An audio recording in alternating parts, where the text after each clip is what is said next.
Hello guys, we are back with a new fanfic.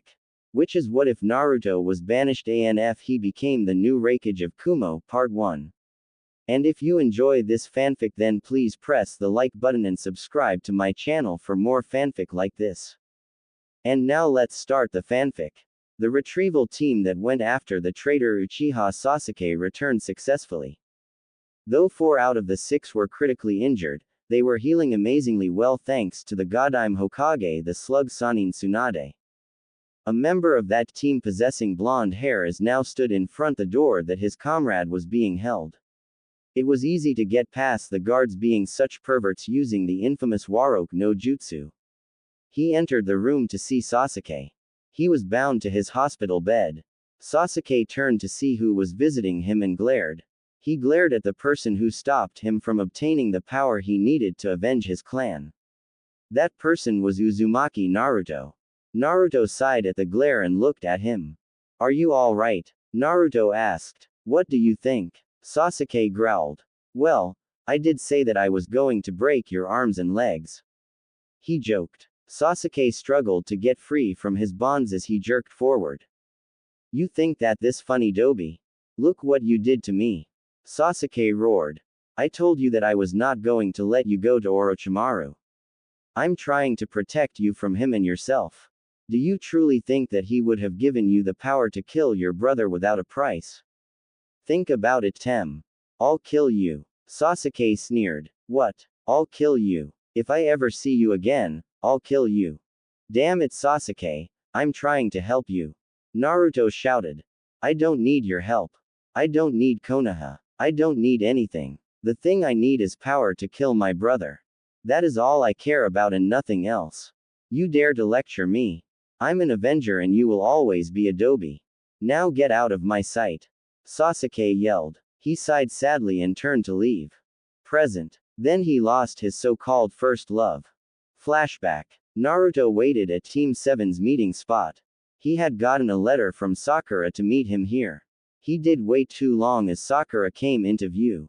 Thinking that she was going to thank him for bringing Sasuke back as he kept his side of promise, he put on his usual foxy grin and walked to meet her. "Hey Sakura," was as far as he got before he was slapped by her.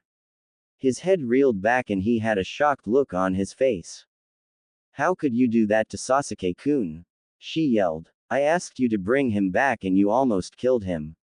It's a miracle that he could still be a ninja after what you did to him courtesy of Godime-sama. I thought you were his friend. I hate you, Naruto. You're nothing but a monster. Get out of my sight." She turned and left. If she had stayed, she would have heard his heart breaking and moaning. Present. Then he lost his team. Flashback. After Sakura left, Kakashi came to view and told him, "Sorry Naruto. As much as I love your enthusiasm, I can't keep you in team though I want to retain you. This is due to the order of the Council of Konoha." Then he poofed out. But Naruto lost his sensei and his heart filled with hate for him and more prominently for the council. Present. Next the village turned against him. Flashback. Naruto hit the ground and slumped over. The group of adults looked at him with satisfied smirks. "That's for the Uchiha, you little demon. You must die today for harassing our precious Uchiha-sama. Go rot in hell you bastard demon," one said, and they left him on the ground. He could have fought back. He was a trained ninja after all, but they were villagers. He was to protect them, so he showed restraint. Lately, these beatings had gotten worse. They have also ransacked his apartment and he was lonelier than ever. He felt a hand on his shoulder and flinched. When the hit never came, he opened his one good eye to see his sensei, the Gamma Toad, Sennin, Jiraiya. He also noticed that Konohamaru, Moge and Udon were with him. They had tears in their eyes and Jiraiya gave him a sigh. He carefully picked him up and took him to see Tsunade. Present. Lastly, he lost his dream. Flashback. Naruto sat before the council members, his eyes bruised and blackened, his hair muddy, his jumpsuit almost cut down and blood flowing all over the body because the council published an order for any medic to treat him, including his Ba-chan, Tsunade. He knew that this would happen sooner or later. Word got out about the red chakra that he used in his fight against Sasuke, and the council was not happy about it. At his side were Jiraiya, Tsunade and Iruka. He was unhappy that Kakashi was not there, but it didn't come as a surprise. The man never really gave a damn, but he hoped at least he will defend him, but that never happened and he never showed up. But unknown to him, Kakashi was not allowed to speak or enter for this decision cause he could be biased. That's what the council thought. Then there were his so-called friends.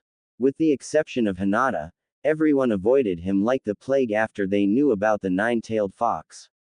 He sighed and turned toward the losing battle that was going on, which would probably be his last for and against Konoha. How dare you do this to him? After all he has done, this is how you wish to treat the Yondaimi's sacrifice? Tsunade yelled. He is unstable. You saw what he did to Sasuke. He cannot control the fox, said Homaru. It was necessary. Sasuke attempted to kill him when he used Orochimaru's cursed seal jutsu. Are you just going to ignore that? Iruka accused. You are stepping out of line, Chunin, Yumi no Iruka. This is for the best for Konoha. Koharu said. You're just covering up for him with your hate for Naruto, accused Jiraiya. Are you saying that we are being unfair, Jiraiya? Said Danzo. The minute that Naruto met this council member, he knew that this man was evil. He felt that he only lived for the pain and the suffering of people. Danzo realized that he was being watched by Naruto and glared at him. Naruto glared right back. He didn't take stuff for the other two elders, and it wasn't different for this guy. I would advise you to watch who you glare at, boy. Danzo said. Like I care about who you are. Naruto said. Naruto, said Iruka. His anger is wild. Because of that, he can't control the Kyuubi's power. He is a danger to everyone. Danzo said. Tsunade was about to retort until she was cut off. I'm sorry, Tsunade, but our decision is final. Koharu said. She faced Naruto. Uzumaki Naruto, you are hereby stripped of your rank and are banished from Konohagakure no Sato indefinitely. The council has spoken, rather ordered. You have to leave the village before tomorrow morning, council added. Present morning time, somewhere else in Konoha. In Hyuga compound at the same time everyone was present for the declaration of Hanabi Hyuga as the new Hyuga heiress after the untimely demise of Hyuga Hinata last evening. Flashback. A huge wildfire caught up to Hinata's room. Everything including Hinata were turned to ash after the council meeting finished, and by the time Hiyashi could get home, it was 6 o'clock in the evening, and the news of Hinata Hyuga being dead after being caught in fire of Hyuga compound traveled like wildfire throughout the village of Konoha. But unbeknown to them, Hinata could not leave Naruto, her one and only love. So she planned an idea so that she won't be a missing nin of Konoha and could follow her Naruto-kun for his well-being. So she planned out her own death. And there was another reason, that was, her so-called clan never respected her. For them she was a weakling for trying to become a medic and due to her soft heart.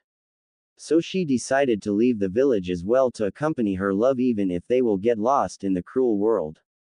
Thinking that she left Konoha just after Naruto and was following him till Wave Country for one night and one whole day without any remorse.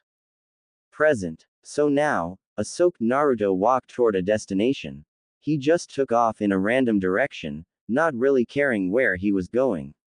His first choice was to go to Suna, but that would cause problems for Gaara and Tsunade. He looked and saw that he at the entrance of a bridge. The bridge looked familiar to him. Looking at the sign, he saw something that gave him a shock. The Great Naruto Bridge was the title. Naruto had many questions running through his mind until a voice cut his train of thought. But he was so weak that he fell down suddenly, and was embraced by a pair of soft hands of a raven-haired pupilless-eyed girl of same age as him as he lost consciousness. After few hours Naruto got his consciousness and heard some commotion, and turned his head. Naruto ni-chan. Naruto saw Inari with his mother, Tsunami. They walked up closer to get a better look. It is you, Naruto. How have you been? My god, you're soaked to the bone. What are you doing? She was cut off as Naruto hugged her with tears coming out of his eyes. She was very confused now and returned the hug. Inari wondered what was wrong with his hero. Then his eyes fell upon the same girl and Tsunami spoke, Naruto. You were so weak. It was because of this girl that we learned everything happened to you. Though we are in the middle of the discussion when you woke up. So we just learned that it's something related to your Teamamity's retrieval mission. Naruto could only say one thing after he saw Hinata, and in his mind there was one thing. Is this girl a new friend in his new life? Why and how are you here, Hinata-chan? Naruto again fainted. Then Hinata told Inari and Tsunami about what she knew about the decision of council for Naruto. After listening that they were in tears. But while Hinata was describing all these, Tazuna was there at the doors and he too heard about all this and he was pissed off at the villagers and the council. Then he entered in the house and consoled Hinata for Naruto's predicament. After about 15 minutes Tazuna asked, "Little girl, what you are saying is indeed very disappointing. But I am here to know exactly why you are here with him. As far as you told, you are not banished from the village. So what are you doing and how come nobody from your village is after such a fine bloodline bearer?" Hinata looked down and said, "I am dead for my clan and my village." Suddenly all three asked, "Say what?" Then Hinata told them about how she was treated in family and how she plotted all of the plan but didn't tell them she did it for Naruto and instead told them her plan and Naruto's banishment are on same day as a coincidence, which didn't go unnoticed by Tazuna. He clearly saw through the false. And when Hinata finished everything he asked, gaining everyone's attention. "Tell me girl. From the story everything is believable except one. That is the coincidence part. So tell me truth." Hinata looked down. So Tazuna again said, "Anyone else would think you are using Naruto to flee from village. But I am no ordinary old crone. I have seen many people and my hair got white from not just standing under the sun but from observing and manipulating many people. So I came to only this conclusion. You planned your death after hearing the boy's banishment, isn't it? You kept following him from the second he stepped out of our village. Not for your coincidence, but to keep an eye on him. So tell me girl, silence for a while, you love him a lot. Isn't it? And he doesn't know about it, which I found out after I saw his reaction after he woke up. Am I right or am I right?" Hearing all this Inari and Tsunami looked at Hinata whose face was tomato red from all this hearing due to blushing. And eyes filled with tears cause she got caught. Then Tazuna smirked and said, "I will take those expressions as a big yes." Everyone laughed. Then Tazuna again said, "I have some more doubts young lady." Hinata got serious and listened as Tazuna asked, "How come a Hokage could not prohibit him from getting out? As far as I know from my experience all Mazor village have Jinchurikis and they are the ultimate military weapons. So how come a village just let its weapon to go out and nobody from Shinobi's side protested? Sure the council has lot of powers but the final decision is leaders, in your case your Hokage has final say. How come she got overruled? So there are a lot to this than it seems from top. Don't you know anything?" Hearing this Hinata lowered her head and said, "No," in a meek voice. Then Tazuna sighed and said, "Then we have to wait till Naruto wakes up. Besides it's almost 7 in the evening. So, let's prepare ourselves for dinner." And everyone departed. Tsunami, Tazuna and Inari looked at the sleeping form that was Naruto. Then Tsunami changed his wet clothes and placed him in the spare room. But they didn't know that Naruto was awake the whole time and had heard all their discussions. So, he was heartbroken and at the same time was happy to know about Hinata's love was true towards him and he was happy to know that in the God-forsaken world somebody was there who was not selfish. So, he started crying and let go of all sadness within him which didn't go unnoticed by anyone. Then they found him placing his hand on forehead, which Naruto placed to feel not being a shinobi of leaf, but everyone else thought otherwise. I wonder what could have happened. He looked so broken and sad, but still no tears when we picked him up near the bridge. But what happened suddenly to make him cry? Tsunami said. I don't know. We will have to wait until he wakes up. I saw that he touched his forehead. It will take time for him to absorb the whole truth and to live without the leaf symbol. Tazuna said. I don't like this. It looks like he's having nightmares. Inari said. They watched as his eyes seemed to be moving around behind his eyelids. Like I said, we will have to wait and see. Let's let him rest. We will get our answers when he awakens. Tazuna said. He led them out before looking at his country's hero. What happened to the grinning, happy-go-lucky blonde? He sighed and walked out of the room, leaving Naruto to his loneliness. While everybody was out, Naruto recalled everything he heard, and while his body was under rest, there was huge cyclones of memories going on within his mindscape. He thought, Hinata loves me. Then realization hit him when he thought of all the time Hinata helped him whenever Sakura rejected her to console him, and then when after Chunin exams she treated him rather than going to her teammate Kiba. Then all the time in village he always felt someone familiar but ignored. It was Hinata all the time. Then he thought, why I was after Sakura No, just Sakura. She was never there for me. The bastard was everything for her always. How come I was so oblivious to Hinata? Well, no more Sakura-chan, I will be yelling, at least not in front of Hinata-chan. I have to give her a chance, at least as a friend. Well, there is someone who truly loves me with all her heart even after knowing the truth. Then he proceeded to think of all the reasons why he was banished against the will of the Hokage. Then he processed every memory within his mindscape. After few hours he came to understand about everything and went to sleep to give rest to his mind. Soon a new day came up. Naruto's eyes opened to see a ceiling. He turned towards the window as he heard some birds chirping. Their singing did little to ease the pain he was feeling. He returned from looking at the ceiling. He just stared at it with a dead expression on his face. Then he thought his dream was crushed and his heart was broken. He had been betrayed by those he considered his family and friends. Those on the council had gotten their wish. His former home was probably still celebrating his banishment. Now, he was all alone and felt truly abandoned. Then again he met his true friends and well-wishers, and hopefully true love, due to this incident only. Ironically, his biggest punishment became his biggest achievement of life. And he must live with it. He sighed and slowly sat up. He wiped his eyes before looking off into space. He knew that Tazuna and his family would want an explanation. He slowly stood and made his way downstairs to where he smelt breakfast. Naruto sat with Tazuna and his family. Tsunami and Inari were sad while Tazuna had an disgusted look on his face. Naruto had just come down and greeted them while they were at breakfast table. After serving the breakfast, everyone including Hinata rounded up near the table and started eating silently. After a period of silence, Tazuna spoke, so they banished you because you did your duty.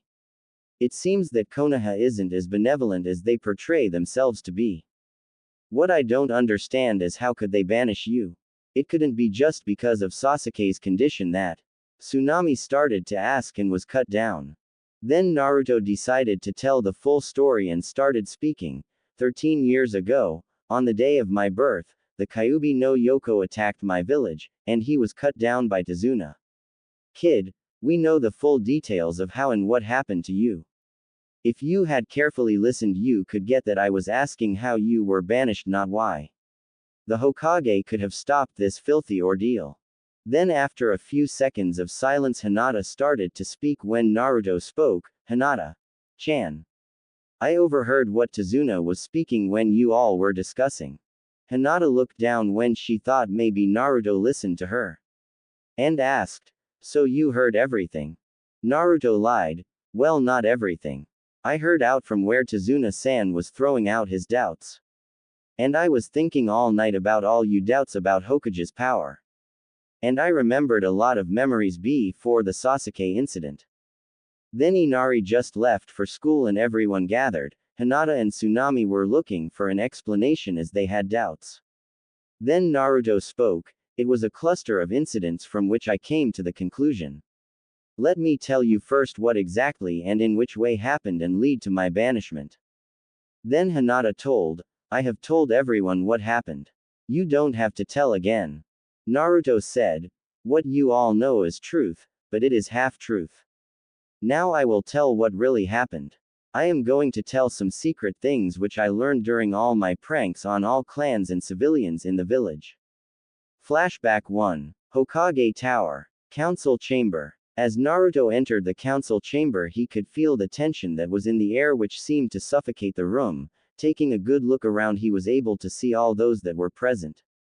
At the top in the center was Shimura Danzo. He was a manipulative man who would use other people and sacrifice them if it meant getting what he wanted.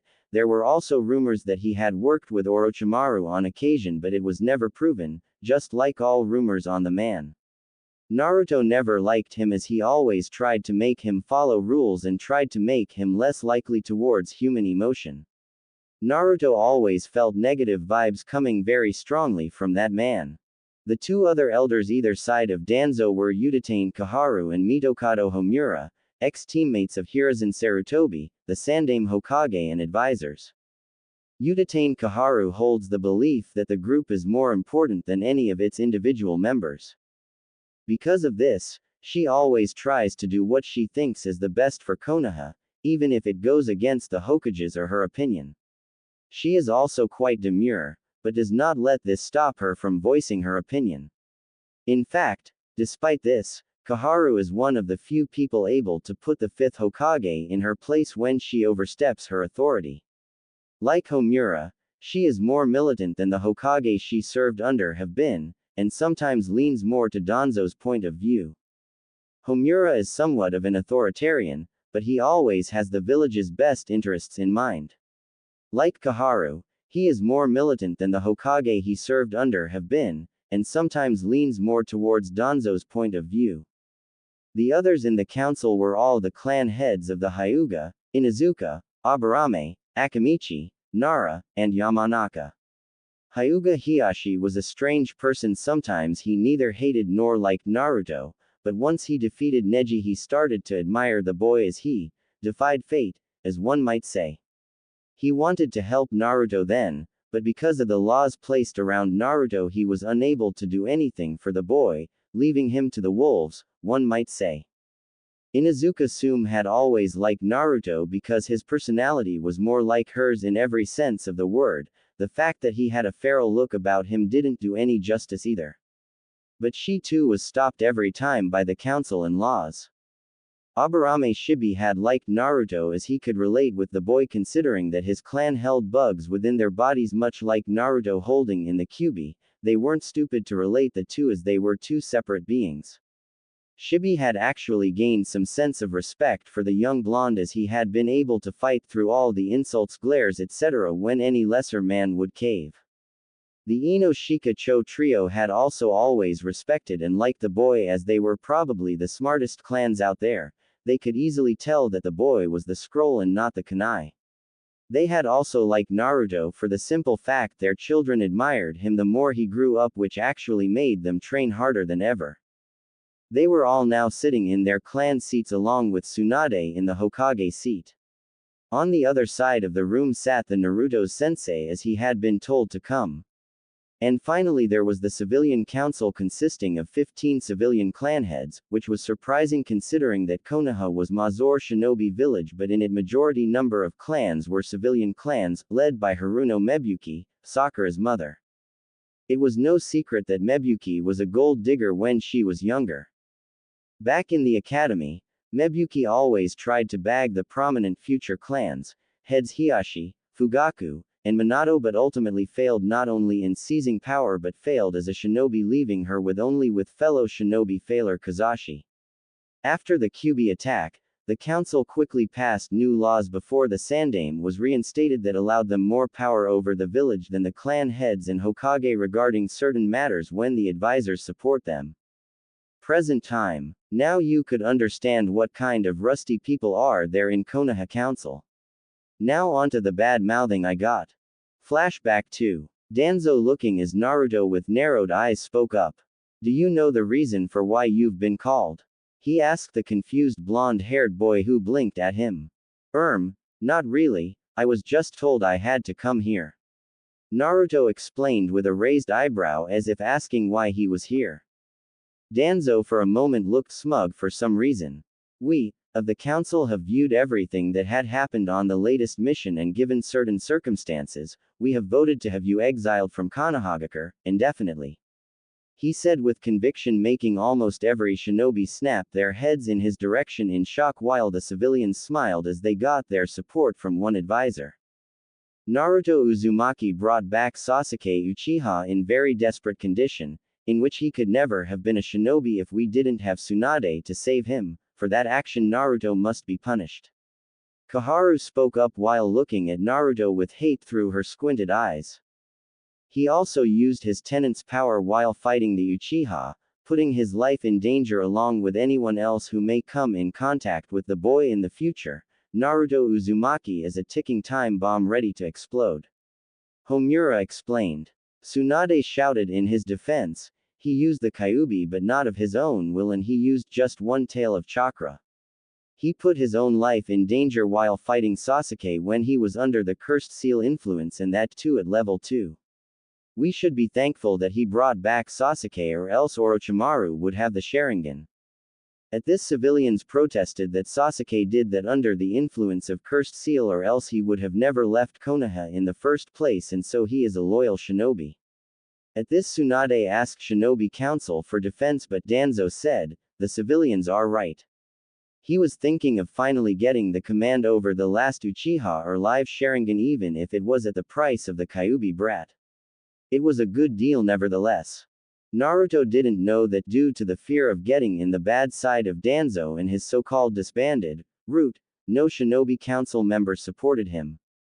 Present time. Naruto said, I don't understand how everyone except Ba-chan abandoned me even after I did put my life in danger for them, and I keep the Kyuubi at bay to keep them safe.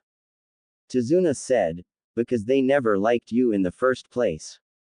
Naruto, yeah, that will take a lot of time to digest. Flashback 3. We wanted to execute him. The incident at the Valley of the End was not the only time that demonic chakra has been sensed. It was reported on his first mission out of the village, as well as during the Chunin exams and after then, when Odo Suna were invading. We gave him a chance, but enough is enough. However, we've seen how you favor the boy, so we decided on exiling him instead, cause execution requires your direct authority, which you won't give. So, council has decided to exile him. Danzo said, directing his attention to the angered Tsunade. Naruto, however, kept his head lowered. His seal has not been damaged, it most certainly isn't breaking, Tsunade snapped. Have you no faith in the Yondaimi's sacrifice? The Yondaime, gifted as he was not infallible. And Jiraiya's been keeping an eye on the boy. He's a seal master in his own right. So you honestly think that he wouldn't notice if anything was wrong with it? Tsunade was absolutely livid. How dare they? Just who do they think they're dealing with? The seal that the Yondaime crafted for the boy was one of his own designs. It's one of a kind, and only the Yondaime knew how it worked properly. Jiraiya is not qualified to make decisions in the boy. And you are. Tsunade knew that she had to end this. The mutterings of the council, particularly the civilian half, it wasn't comforting. She opened her mouth to speak, but Koharu cut her off. So you say that the seal isn't breaking? Well then, what excuse has Uzumaki got for using the demonic chakra? If what you're saying is correct, then the fact that he can call up the demon's chakra himself is something that's even more troubling. At least the Uchiha's seal warrants an excuse for his behavior. That little bitch, how dare she? Thought Tsunade while struggling to keep her temper. Before anyone could speak, they heard chuckling. Turning to the owner, Aver saw Naruto with his head down while chuckling, but not a humorous chuckle, but a hollow chuckle. You know, he muttered, getting everyone's attention. I was wondering how long it would take the council to pull this one, treating me as the scapegoat, all because you bastards can't even shit right without help, so what do? Pick the usual punching bag to place all blame on because of your incompetence. He spoke with such coldness that many actually shivered from it while the elders grew outraged. Look here, boy, a fat civilian started only for a kunai to go flying past his face and embed itself deep in the wall behind him, A moment later a cut appeared on his cheek. Looking ahead he saw Naruto with his arm outstretched and a cold look in his eyes. No, you listen to me. He practically commanded. Everyone else looked at Naruto in shock at the way he was acting. You say I'm dangerous because I have access to the Kyuubi's power and I'll use it to practically kill and destroy. If that is the case, then why is this village still standing? He asked rhetorically while looking around. I have every reason to say fuck it and release the Kyuubi and reduce the village to nothing, but I don't because I actually have people who see me for me and not some weapon, monster, or abomination that should be destroyed. Everything I have ever done is for their safety. I have put my life on the line protecting everyone who is precious to me, and I'm the one on trial here, being told I am a ticking time bomb. Right now, you have no idea how close you are. He spoke as his eyes flashed red for a second, then a sort of rippling gray before going back to blue, which startled everyone there. You are a danger to everyone here. It is only a matter of time before your presence brings destruction to Konoha. Kaharu spoke through gritted teeth, anger clearly displayed on her face. All of a sudden everything seemed to click in Naruto's mind before a small smile played out on his face. I know the real reason you're all doing this, he said with a smug tone, making the elders and the civilian council stiffen. Your fear for those outside the village is amazing. You're not worried about the people of this village, you're worried about yourselves, worried that I have a group of S-rank missing nin after me for the power of Kyuubi, and you know they will come for me, just like Itachi Uchiha and Kisame Hoshigaki did recently, am I right? He asked with an arched brow. The Akatsuki, Jiraiya spoke up, coming from out of the shadows, having listened to everything and had a scowl on his face. Or a group of S-rank missing nin after the Biju's power for who knows what, and what Naruto is getting at, is that the elders and civilian council want to banish him to protect themselves. What? Sum asked, confused, knowing who this group was. But it is a shinobi matter. How come the civilian council know about them? Jiraiya said calmly, oh. They know about the organization, but how that they should be asked. Shinobi Council glared at Civilian Council. Then Danzo said, how they knew is irrelevant. But the boy is the real threat. To keep the village standing we must. Everyone who had heard was gobsmacked that Naruto was in such danger and yet the village were throwing him away to save themselves. That is irrelevant as of now. Right now we will place a vote, whether or not Naruto Uzumaki will be banished or not. Danzo spoke up, drawing all attention back to himself. All for? He asked, raising his own hand up along with the advisors and civilian council, which was actually the majority of the council now that clans have become empty in the village. And against? He spoke with a smug tone, already knowing the result is Tsunade, and the clans held their hands up with defeated looks but nevertheless showing Naruto their support. Naruto Uzumaki, you will be out of this village within 8 hours or you will be executed. You can't do this. Tsunade-sama. Naruto said, stopping Tsunade in her tracks after using her name instead of Ba-chan. Looking up at him she saw Naruto, who had a sad smile on his face despite what was happening. Don't worry, this is the best for everyone and you know it deep down. Present time. And then within next hour or two I left the village and started my journey and ended up with you guys. Naruto stated. After that everyone just digested what happened. So they just disbanded you because they don't want to be terrorized by the Akatsuki. Disgusting people. Tsunami concluded. Still the Hokage could have stopped you, but then again the council. Yet could not she take the power from council or specifically from civilian side and advisors? They are like more powerful than the Hokage and Shinobi Council. This is all due to the untimely demise of Yondaime Hokage. You will understand after my explanation, which I came to realize last night after I thought a lot about that day when I overheard what Ba-chan was yelling at Shizune-chan. Flashback 4. As usual, Naruto went to Tsunade's office on the next day of Sasuke's defection without knocking, and by chance the door was not completely closed. Naruto heard. Tsunade. What the fucking counselors want of me? The fucking civilians don't know anything about shinobi ordeals. Yet just ordering their Hokage to get back Sasuke, traitor Uchiha. Bloody bastard. I wanted to make him a missing nin, but bloody kissers are bitching about Uchiha-sama is under influence of cursed seal. Bloody shits. Saizun. But they can't order you. You can overrule them, cause this is not some civilian is Konohagakure no Sato. Strongest of all hidden villages. You could overrule them. Tsunade. As if. My old geezer of senile sensei has done all this. Shizune. Sandame-sama. But he was the god of shinobi. How come he was responsible for all this? Tsunade. You don't know anything. That old geezer didn't want to be reinstated, when Yondaime passed away, he was forcefully reinstated. So he was not the same Hiruzen Sarutobi when he was first instated. My fucking sensei. He didn't nullify all the rules passed by the council before the Sandame was reinstated that allowed them more power over the village than the clan heads and Hokage regarding certain matters when the advisors support them. Because he could not bend down his teammates and so-called advisors and the War Hawk. And now he is dead. According to Shadaime Hokage, neither a successor nor a predecessor can nullify the any existing Hokage's law. Only the Hokage who created the law could discard it.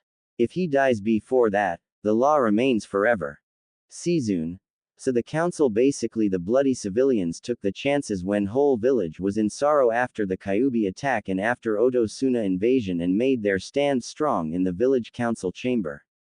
Bloody they should have been executed for treason. Unfortunately that can't be possible. Tsunade. Or how the bloody shits would have occupied 60% of total population in Konoha and in the council from a single seat to the majority in that case. Bloody cowards. Present time. Tazuna said. Ah, that explains everything about how a village just let away its strongest weapon leave the village. He sighed and asked, so what will you do now? Naruto said, I was planning to go to Suna and appeal them to help me in my basics. Probably they would listen to Gaara and help me. Hinata. But Naruto-kun. You are so strong. What do you mean by basics? Didn't Kakashi-san teach you? Naruto. Kakashi never taught me anything except tree climbing. He was forced to teach Sasuke I don't know. But I learned my flaws from Pervy Sage during the 1-month training. And my wins were pure lucks. But I can't depend on luck if I am to fight S-class ninja of the Akatsuki. So, I must be better do my homework and hone my skills. Sunagakure no Sato. That's way across the land. Wouldn't Kurigakure no Sato or Yukigakure no Sato be better because they're closer? Tazuna asked. Kurigakure is still in the middle of a civil war and I don't know if Yukigakure still exists after Dodo was dealt with. Iwagakure and Kumogakure are definitely out because of their relations toward Konoha. Despite the fact that I'm exiled, they won't help me become stronger. Takigakure would be a good choice but Sunagakure would be better. Naruto explained. If this is for the best, then we will support you. Tsunami said with a smile. I know a guy down on the port. He ships supplies to Kase no Kuni. I'll see if I can get you on board. Tazuna said. Thanks you guys, I really appreciate it. Naruto said. Tazuna. Well, that is decided. But what then and what about Hinata? Naruto. Though she is not my responsibility, but as my only friend she can come with me and she could improvise herself that is if she wants. What do you say Hinata-chan? Hinata. If there is no problem, I wanna come and I have to improve myself. Naruto. Well it's decided. Tazuna. So when are you leaving? Naruto.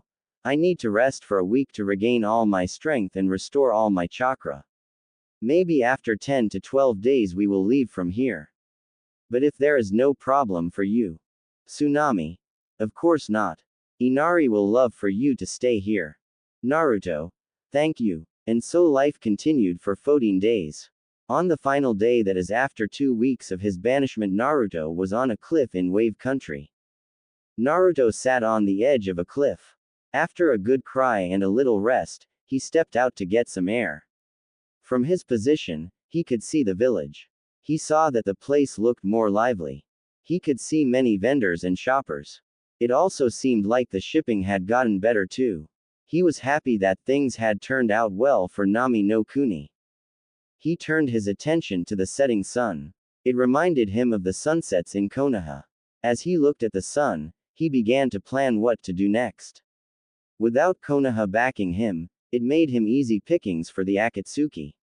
He knew that Tsunade Obasan and Ero Sennin would attempt to keep it quiet, but it wouldn't last. Once word got out, they would immediately be after him. That was why he needed to stay off the grid. He also needed to get stronger. He would train his butt off and make sure that they didn't get him. That meant he had to leave Nami no Kuni, Wave Country. While it was nice that Tazuna and his family cared for him, he was putting them and Wave in danger. So, he had to go and stay on the move. With the thoughts, Naruto went to Tazuna and his family to bid farewell.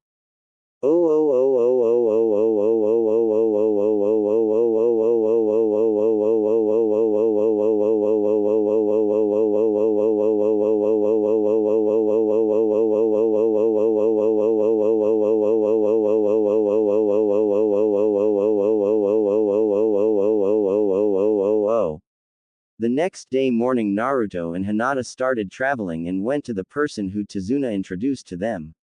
Then at the port they said goodbye to Tazuna and his family.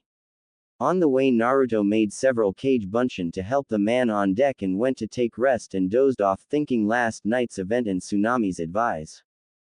Flashback 5. Tsunami. You should change your attire. If you want to keep low profile, always wear that mixes with the surrounding.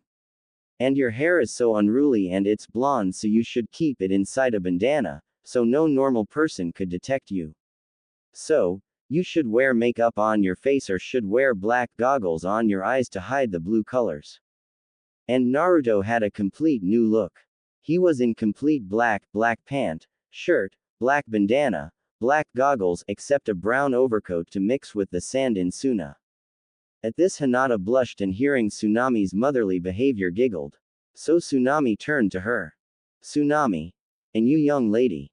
You have to leave the expensive clothes and will have to wear something simple, and you should to probably use both lenses and goggles if you don't want your eyes to be detected.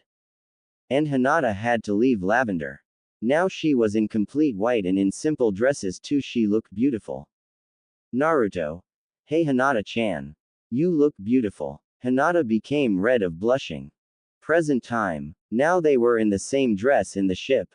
After a journey of 2 more weeks in the ship, they reached at a port in Wind Country, Kase no Kuni. Then they thanked the captain named Takura.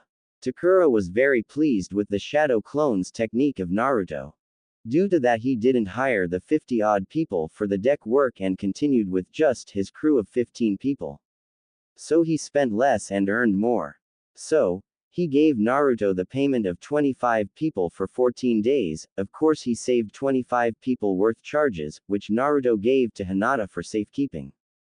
In these few days Hinata became an accountant cum food consultant cum best friend for Naruto.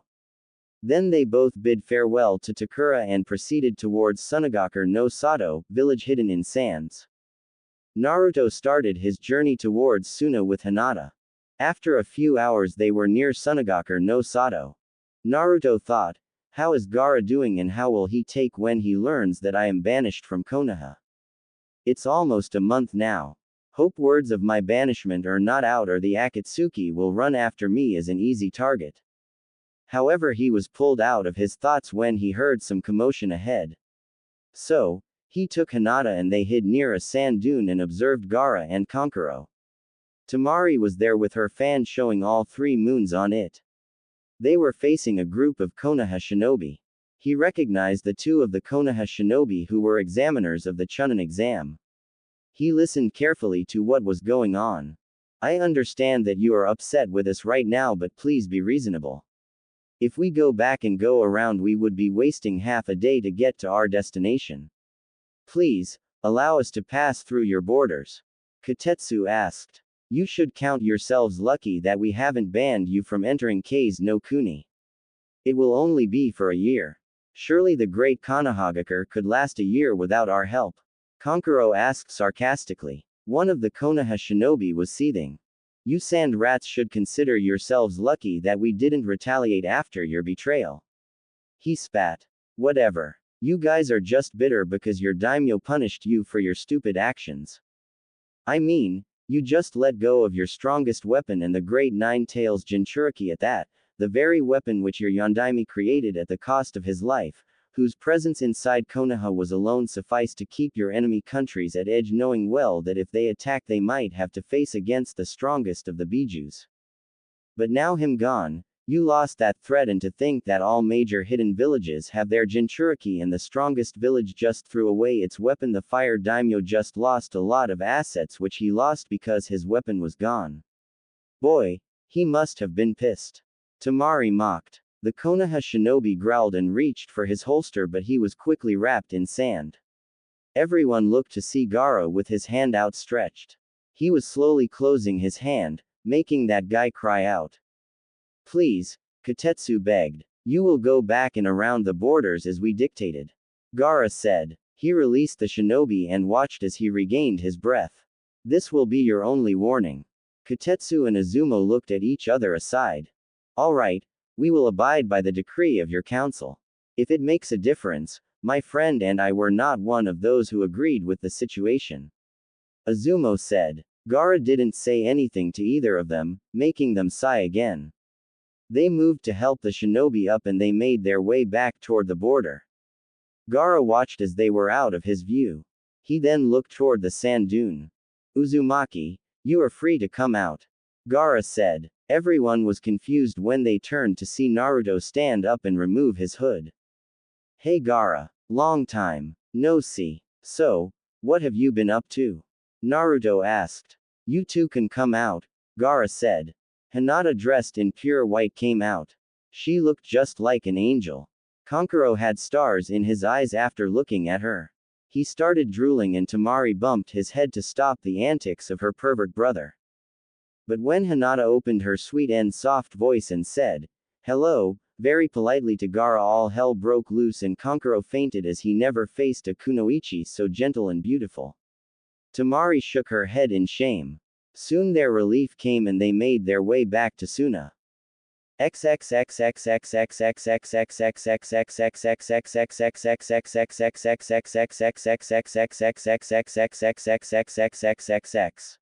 Night fell over the desert.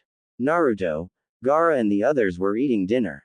As they ate, Kankuro was telling Naruto about what just happened with the Konoha shinobi. So because of my banishment, your council has banned any Konoha shinobi from entering Suna's borders. Naruto asked. You can thank Gaara for that. He told the council that the reason he's been so calm is because of you. This is their way of thanking you. Kankuro said. Temari bopped him in the head for wording it like that. Naruto looked at Gaara. Thanks Gaara, but I wish you hadn't done that. Tsunade Obasan was one of the few who tried to help me. This ban will give her some unwanted headache. Naruto said. Gaara said nothing but kept looking at him. Then said, still she could not restrain you from leaving the village. So I did it to punish those who didn't acknowledge your existence. Naruto's sweat dropped. The one called Lee told me to tell you to continue your youthful ways. He apologizes for not seeing you off or having your back as he was not aware of what was happening. He also says that he will strive to be as strong as you. This was after your status was released to the village. Gaara said. Lee. He will never change. Probably that is the best about him. And finally they released my status, huh? Naruto asked softly. It was just the day after you left the village. We were there just for some diplomatic negotiation. The civilians were happy. Though the shinobis had a lot of tension, maybe because they lost their trump card weapon. Kankuro said. So, anything else happened that I should know about? Naruto asked. Man, weren't you listening to the discussion we had with your former comrades? Kankuro asked. All I really heard was that the fire daimyo was pissed. Naruto said. Pissed doesn't even tell the story. We were in council chambers when it happened. He just stormed into the room and demanded to know why Nami no Kuni wave ended trade with Hai no Kuni and why K's no Kuni retrieved all missions from them. Moreover, he lost some of the important assets in all nations because every country got to know about you, and as soon as the fear of Nine Tails was over, no country is paying that respect or fears Hai no Kuni. He already knew why, as the daimyo from each land told him. They tried to explain why they banished you, which only enraged him further. He cut Konoha's funding by 30% and took half of their missions away, gave them to us. You should have seen the smiles on our counselors' faces. Tamari explained with a laugh. Tazuna must have told the Wave Daimyo to cut the trade after he learnt the ways of the greedy civilian council. Damn, Ba-chan must be feeling her age. Naruto said. Well, she did get some payback. The daimyo was so angry with how they treated their shinobi that he had Sasuke taken out of his holding cell and transported to a private prison away from Konoha. That is where he will spend out his 2-year sentence. Tsunade couldn't stop smiling. Tamari added. Well, that's good. Naruto said. Why's that? Asked Tamari. Maybe I'm being naive, but maybe this will change his ways. Naruto explained. I doubt that. Anyway, what brings you to the desert? Kankuro asked. Naruto suddenly got serious. This concerns you as well, Gaara. There are some individuals called the Akatsuki. They are after people like you and me. What are you talking about? Who's after Gaara? One of the Suna shinobi asked. All I know that they're called the Akatsuki. I really don't know how many members there are. I also know that they are after the Biju. I only know 2 members. One is Uchiha Itachi and his partner, some guy made Kisame. Naruto stated. Hoshigaki Kisame, the Kurigakure no Kaijin, monster of the mist. He's an S-rank missing nin like Uchiha Itachi of Leaf. The other Suna shinobi said. Let me make it clear from what Pervy Sage told me. According to him, all members of this Akatsuki group are S-rank shinobis or higher. Naruto explained. This is not good. Kankuro said. Last time I faced them, I was scared stiff. I refuse to be like that the next time we meet. I was hoping to stay some time, probably a year, and train. I know that you guys won't hold back on me. Naruto said. What do you need to work on? Gaara asked. The truth. I want to relearn everything. That shouldn't take long. A new fighting style and few jutsu couldn't hurt.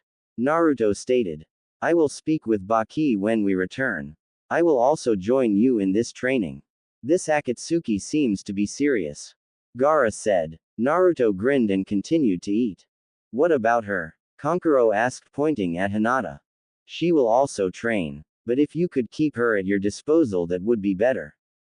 Because I need to be on move to keep the Akatsuki at check from reaching me. And Tamari, I need your help in if you could help her in her lack of confidence, as you are the only kunoichi I know outside Konoha. Naruto asked. What do you mean by keep with us? Gaara said. I plan to be on move after I finished my training here. I don't want you guys to be attacked because of me. Besides, I need to widen my horizon on different jutsus from all the elemental nations. So, I can't travel with her. So I want you to treat her as Suna shinobi for next 2 to 3 years until I come. If you are worried that people will find out about her being a Hyuga, then don't bother. She is dead to our village. And Hinata described about it. You could always keep her missions inside Kei's no Kuni, so that way no other village will know that you have a Byakugan at your disposal. Naruto finished. Is it okay, Hinata-chan? Will you keep training after I leave for next 2 to 3 years? I will remain in touch. Gamakichi will surely help us. What do you say? Naruto said. Hinata thought. She didn't want to be separated from Naruto, but at her current level she will be a burden for him. So she said, all right, Naruto-kun. I will remain and keep on improving and honing my skills. Gaara agreed. He said he and Tamari will try to persuade the council, and having a dojutsu user even if within Wind Country only is still tempting. So they might not argue a lot about Hinata. Then everybody finished their food and went to sleep. Next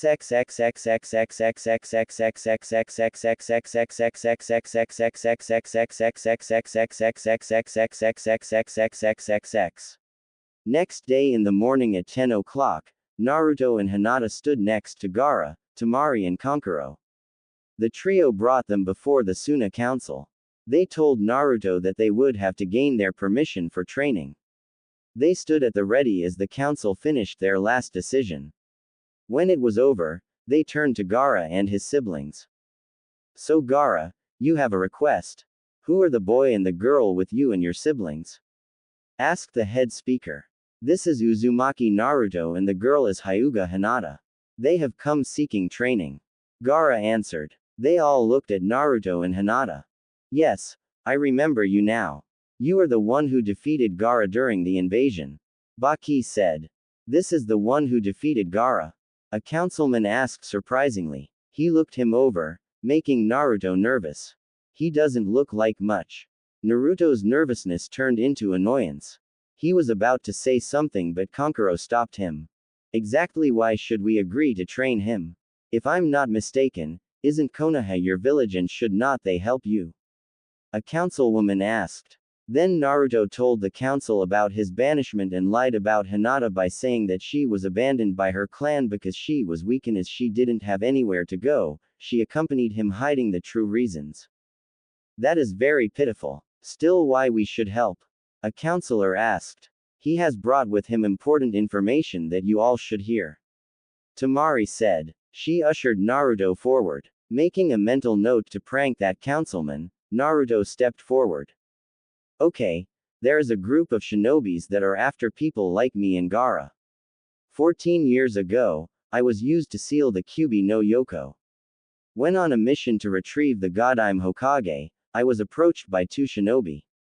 They came for the Kyuubi that was sealed within me. If it was not for my sensei, Jiraiya, I would probably be dead. Naruto said. His report disturbed the council and had them muttering. They turned back to him. Do you know the name of this group of shinobi? Who are their members? How many are in this group? Baki demanded. The name of the group is Akatsuki. They can be identified by their black robes that have red clouds. I don't know how many members there are but the two who came after me were Uchiha Itachi and Hoshigaki Kisame. I also know that Orochimaru used to be a member. And according to Jiraiya sensei all of the members are at least S-rank missing nins from all over the elemental nations. Naruto stated. This is very disturbing news. Baki, the head speaker called out. I will strengthen our defenses right away. Baki said. He nodded and turned his attention back to Naruto. Thank you for the information Uzumaki Naruto. I must ask you however, why do you wish for training? If I heard correctly, your sensei was Jiraiya, one of the Densetsu no Sannin, he said. Wait a minute. I thought your sensei was Hitaki Kakashi. Baki asked. Hitaki Kakashi was anything but a sensei. The Gamma Sennin Toad Sage taught me more in 1 month than Kakashi did in 6 months. Naruto said seriously. Still, you have not told us why you need training. A councilwoman asked. The honest truth is that my training is not where it should be. My victories against Gaara, Kabuto and even Sasuke were by luck. If I am going to face a group like the Akatsuki, I must be stronger than I am now. I don't want them to get a hand on the Kyuubi or else they would gain a most devastating weapon. So, I want to reach as high level as possible before I have to fight any of the Akatsuki members, Naruto explained. The council murmured positively, agreeing with his words. Anything else? One councilman asked. Naruto described everything he told to Gaara about Hinata's training and also made a promise. If they help them, then in return Suna will gain his personal support in war and battles as long as Gaara is on Suna's side. As planned, the council took the bait to have a dojutsu user and support of strongest Biju and agreed to keep Hinata under their protection. Then the head speaker looked at Naruto and said, very well then, we will allow you to train under one of our elite.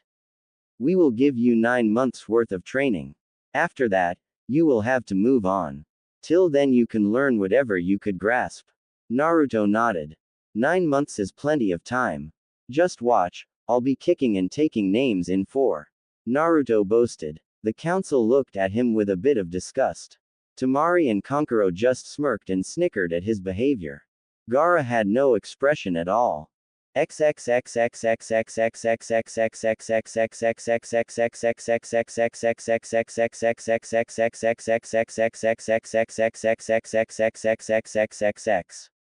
next day Hinata went with Tamari and her siblings to train with them as she had to stay here longer than Naruto and everybody could see the determined look on her face. By the time Naruto was in one of Suna's training grounds, he stretched out his muscles as he waited for whoever the council would send as his instructor. A woman suddenly appeared. She had blue eyes like him and dark hair from the looks of it.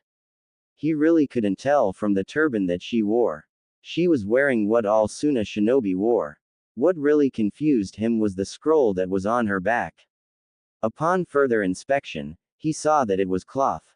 He wondered what type of fighting style would require her to knit. Uzumaki Naruto? She asked. Naruto nodded and stood in front of her. My name is Mari and I will be the one that will be your sensei for the 8 months that you are here. Before we begin, I would like to know what you plan to accomplish in these 8 months. Well, I definitely would like to work on my basics techniques and my chakra control. Oh, and I would like to learn how to deal with genjutsu. Those are really my main concerns. I'll learn any jutsu you wish if you deem me ready. Other than that, I will be working on a side project of my own.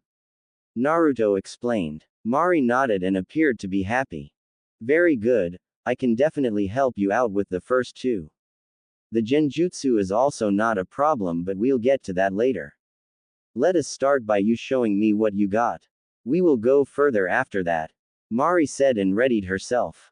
They sparred for some time until Mari defeated Naruto and his shadow clones. That was a pretty good plan, but you make it way too obvious. I'm kind of impressed that a 13-year-old knows a kinjutsu. I got to know what we need to work. Tomorrow at the same time we will start the training. Mari said and left. Naruto stayed for a little while longer, wishing to work on the Rasengan. This was the side project that we wanted to work on. He made himself a promise that he would get this down to one hand before the 9 months was up.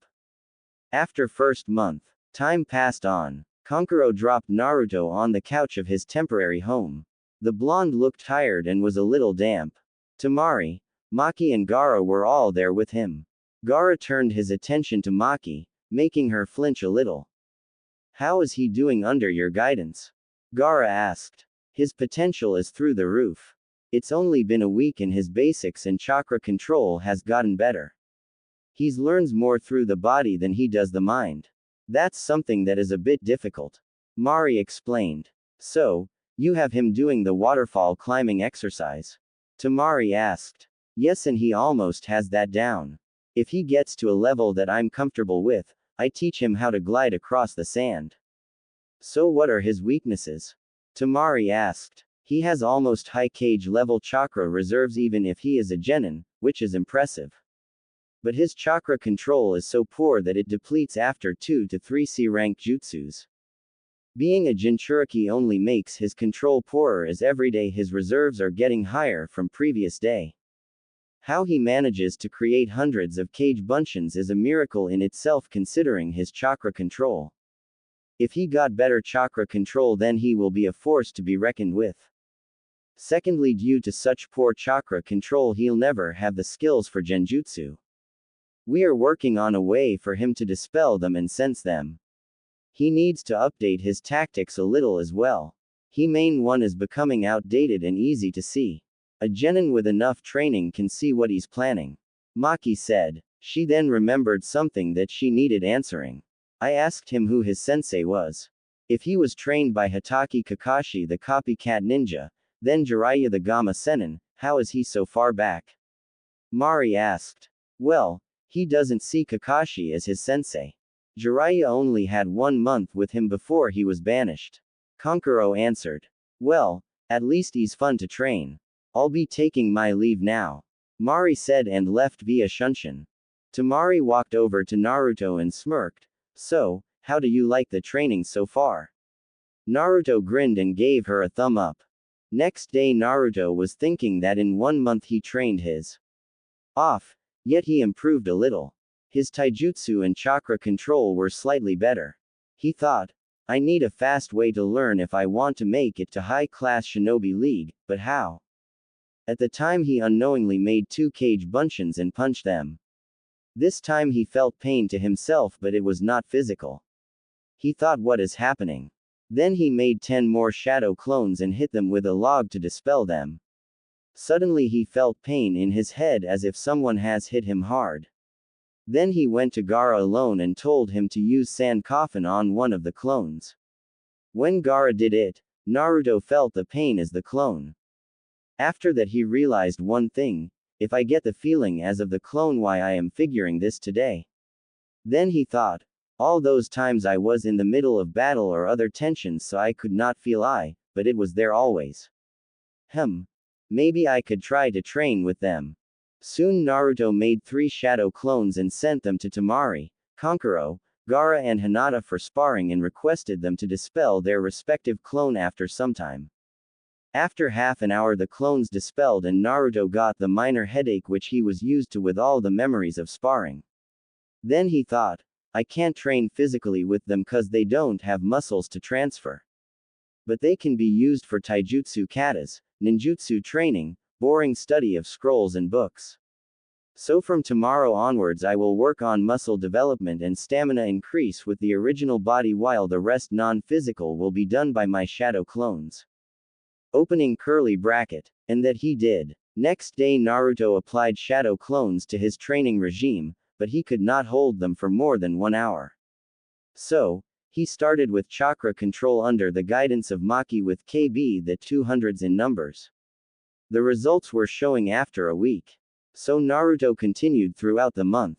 After second month, 2 months had passed since arriving in Suna. Naruto, who had turned 13 a week ago, was quickly coming into his own. Maki was a harsh taskmaster but her personal training was working. His basics were much better. His tactics had improved, especially when it came to the on-field tactics due to his prankster mind. His chakra control was much better to that point where he could do waterfall walking, muddy water walking and finally deadly desert swamp walking without falling into it, and he barely wasted chakra now. The increase of his control made him mastering the Rasengan in one hand. But his best improvement came in the form of KBs. Naruto could now make 1,000 of those without any fatigue and could hold them up to 18 hours a day. One more thing which didn't go unnoticed was, due to the strenuous exercises, Naruto's cage level chakra reserves, which were increasing slowly and steadily, suddenly skyrocketed, and within just 1 month of hardcore training his chakra reserves were doubled, making it twice the cage level of chakra, and his improved chakra control improving from D class to high B class, bordering a class. He could now perform a lot more number of low-level ninjutsus than before. One day Naruto was pondering his thoughts, though KBs are good, but they are not for heavy assault training, rather for defensive training, because one hit and they vanish. I need a way to keep them from longer time. Even if they pop when they are hit with weapons, still they must last longer against ninjutsu and taijutsu. I also need a way to fight back the headaches I get from their popping. It won't help if I zone out in the middle of a battle.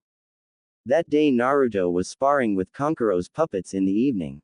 He was down on chakra, due to the whole day of training.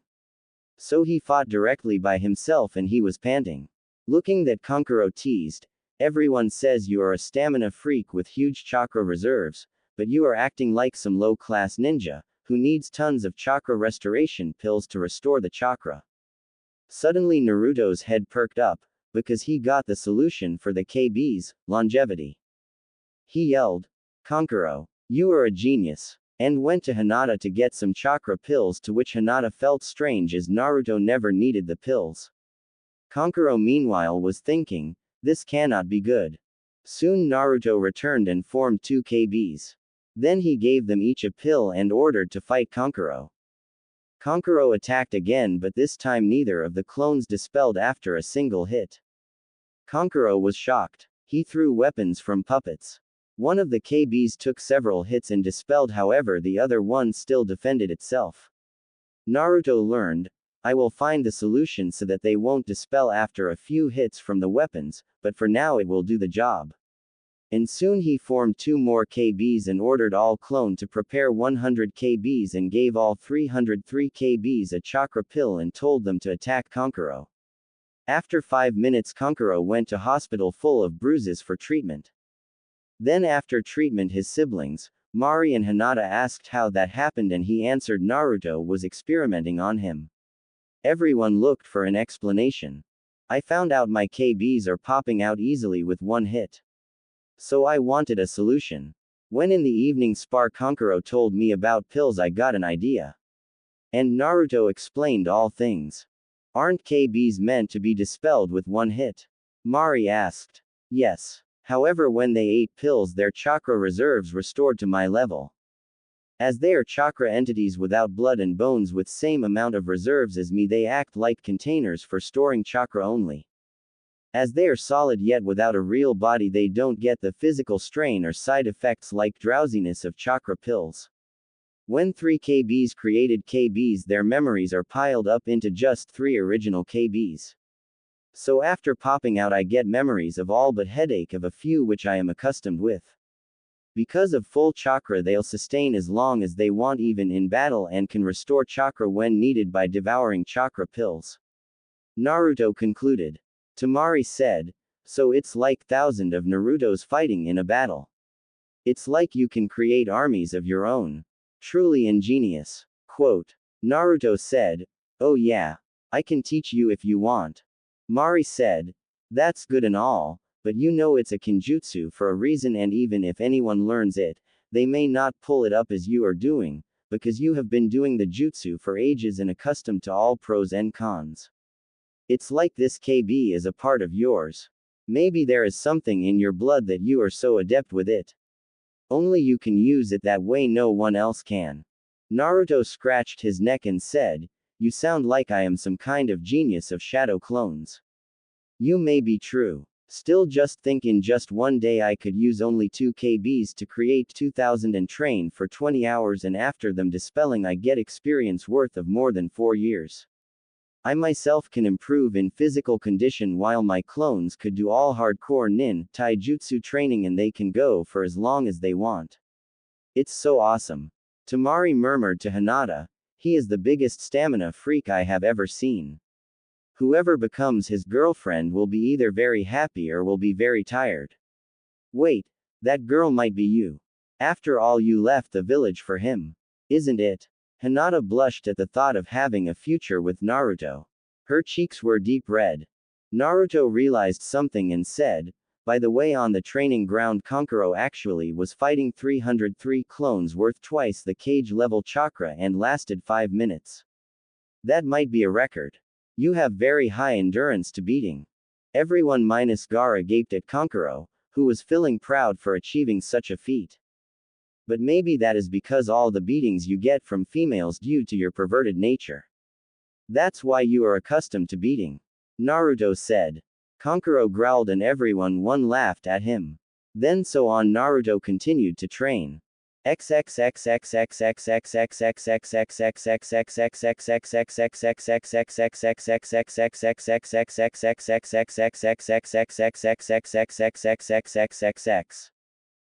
6th month, Mari went to the council chamber to submit her report on Naruto and Hinata.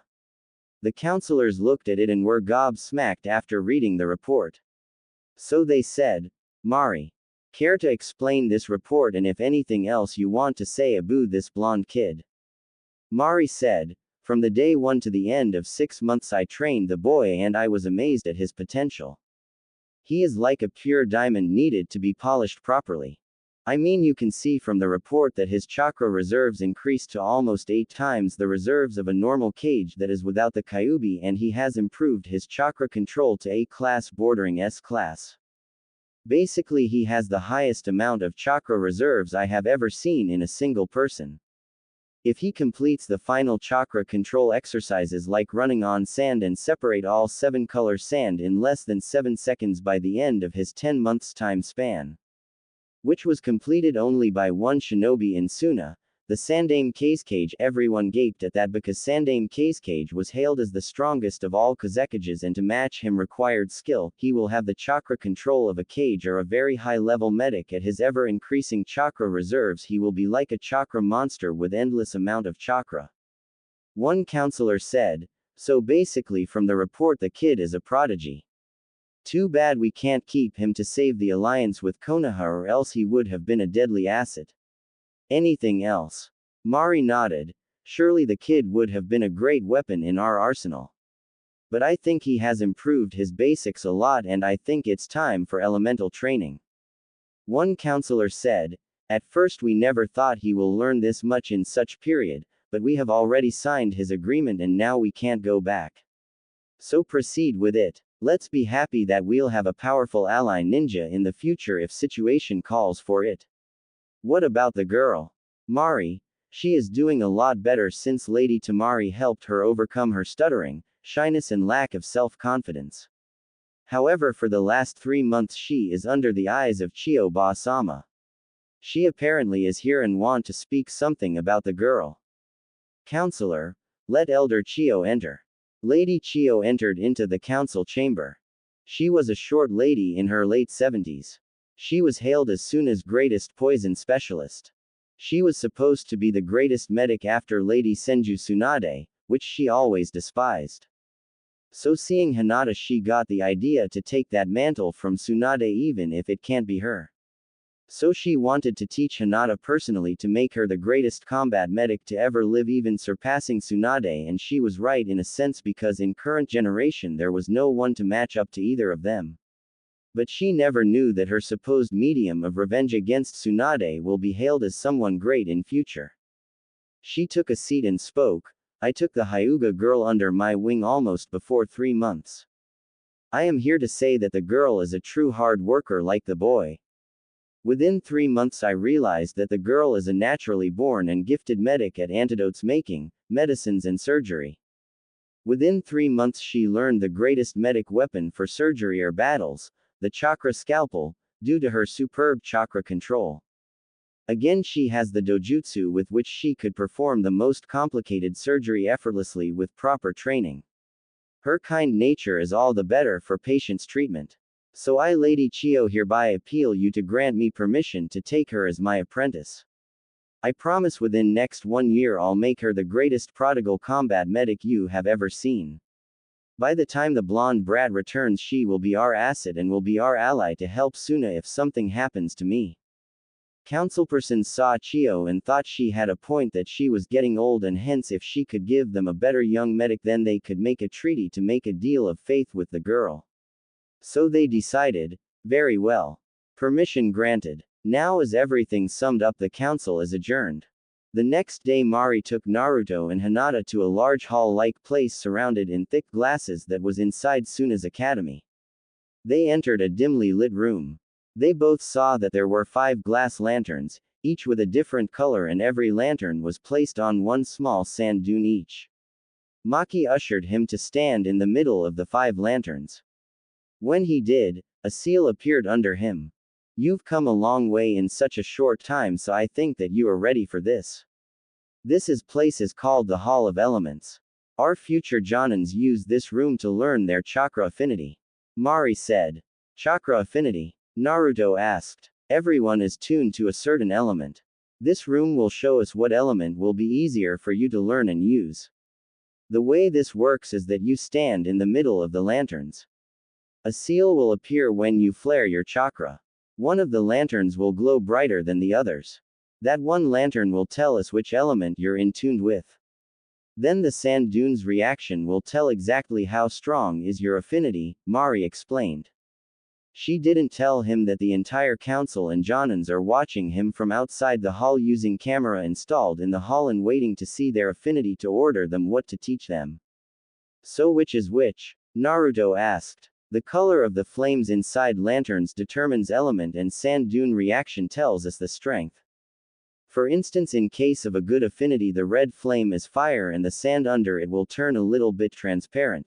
The brown flame is earth and the sand under it will turn into small pebbles. The green flame is wind and the sand under it will turn into even smaller particles, the blue flame is water and the sand under it will turn muddy, and the yellow flame is lightning and the sand under it will shine a bit. Now that we have that explained, let's begin. Mari said. Hinata went forward and channeled chakra. The blue flame flared highly and the sand under it instantly turned into mud. None other flame reacted. Mari said, "You have currently one affinity, however your number of affinity may increase in future. Still your affinity to water is rather too high in the first place.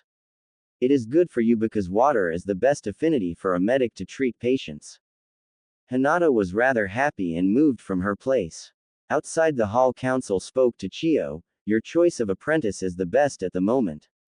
Such strong water affinity. She can perform B-rank Suiten jutsus at the expense of D-rank chakra." Quote. Chio, "The moment I saw her I could felt something special in her. Her affinity is indeed at A-rank Junin level. She will be a very high-class medic." Everyone nodded yes. Mari, "Now Naruto, channel your chakra." Naruto nodded and placed his hands in the seal. He flared his chakra became visible. The seal glowed and Maki had to block her eyes. She struggled to look at the lanterns and was shocked at what she barely saw. The green flamed lantern shined so brightly than the other that it lightened up the whole room in a green glow with scorching sound coming from the flame. The flame was supposed to glow, but the flame burnt like hellfire to a height touching the roof of the hall, and the sand turned to powdered dust and made a violent typhoon. The thick glasses could not stand the heat in the dust cyclone and instantly shattered. The heat of the green flame alone was so high that Mari, Hinata and Naruto had to leave the hall immediately. The eyes of people standing outside the hall bulged out and became like dish plates. After some time Mari knocked on the door to enter and counselors and Junins turned to her. She said, "It was like hell. I left them at training grounds and came here to know what exactly happened there." At that, one counselor who was a war veteran said, "Such a strong affinity to wind. Never heard of. It is very clear that the boy's chakra affinity to wind is on par or even greater than the Nadaime Hokage's affinity to water. We are the wind shinobi, but none of us can compete in wind control with that boy if he is trained. His affinity is way beyond even the Kage level.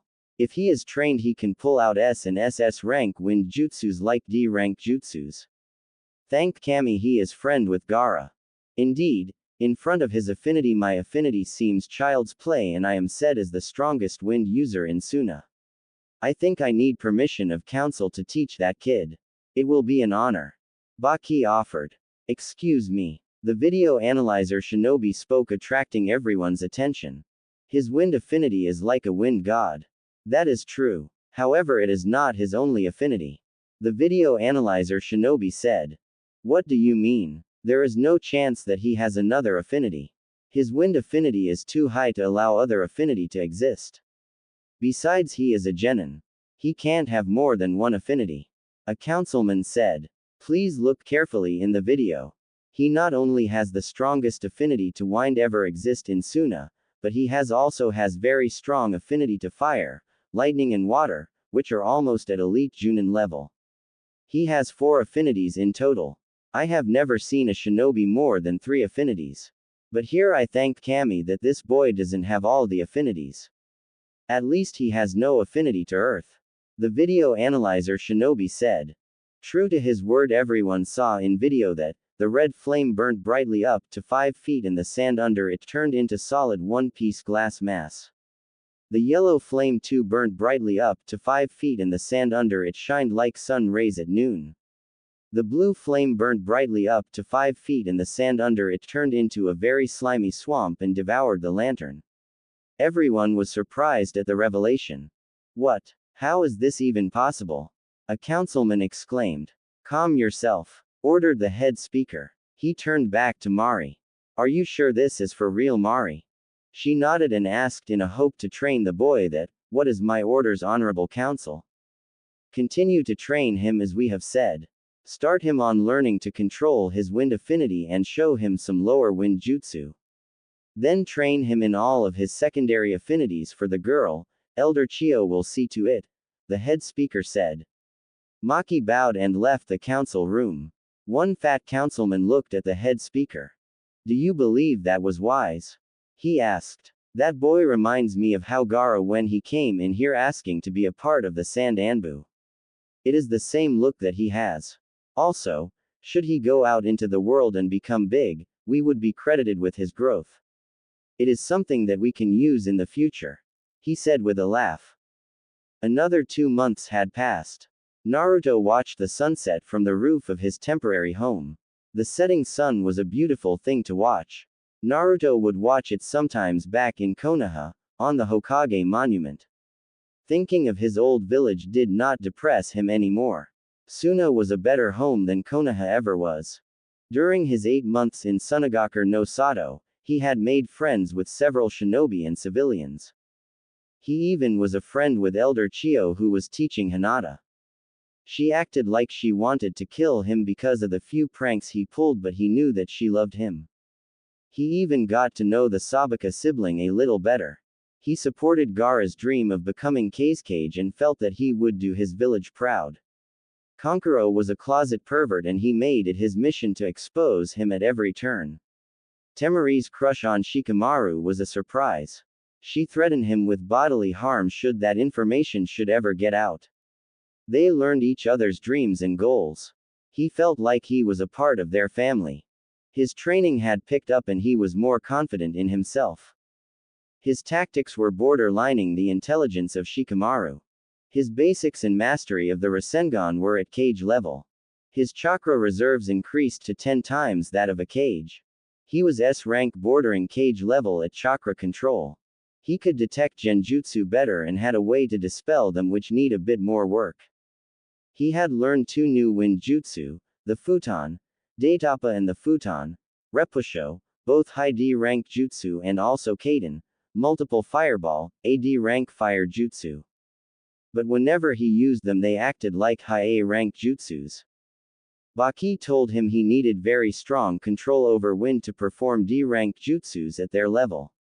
He was happy that he had 4 affinities, but he could train only in fire and wind control in Suna. To learn Raiden he must go to Kumo and for water he should go to either Taki or Kiri. So he planned to go to Kumo once his training in Suna is completed. Maki even taught him how to make seals and basic fuinjutsu about symbols and storage scrolls.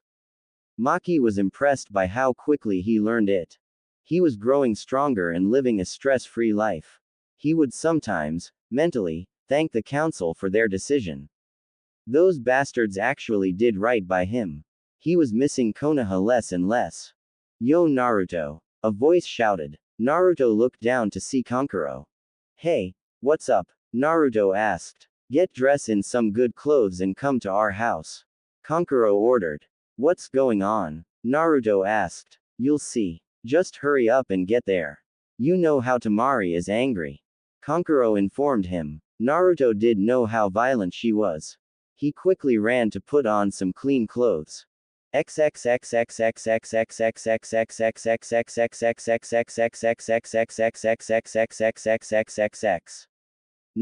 was dressed in white and black and took a sip of his juice.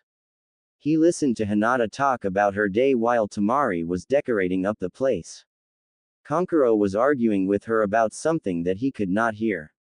He thought that this was a pretty nice gesture by Temari and Kankuro. He wondered if Gaara would be really surprised by what was about to happen. He had mellowed out some so he had to smile when he came through that door. Temari could hear Baki talking and shut everyone up. The room was made dark and everyone hid. It would be a few seconds later when the door opened and the lights were turned on. Everyone popped up from their hiding spots. Surprise! Happy birth! They were all cut off when they found themselves encased in sand. Gaara realized who he was about to crush and also noticed that the place was decorated. He saw the banner that read, "Happy birthday Gaara. You did this for me?" Gaara asked in surprise. Yeah Gaara, this is all for you. We figured that we can make up for all the others. So, can you let us go now? There's cake there for you. Temari said nervously. Chocolate. Temari nodded yes at the question and Gaara released them all. As they dusted themselves off, Kankuro had to add in his 2 cents toward his sister. Oh yeah, brilliant idea, Tamari. Let's surprise him, he mocked. I almost wet myself, damn it. I told you that it would happen. Bite me, Kankuro. Tamari hissed. Naruto, Baki and Hinata just chuckled at the arguing siblings while Gaara eyed the chocolate cake. Soon 2 more months passed and Naruto had mastered fire fully but still troubling with wind. So he started to ask Baki and continued training.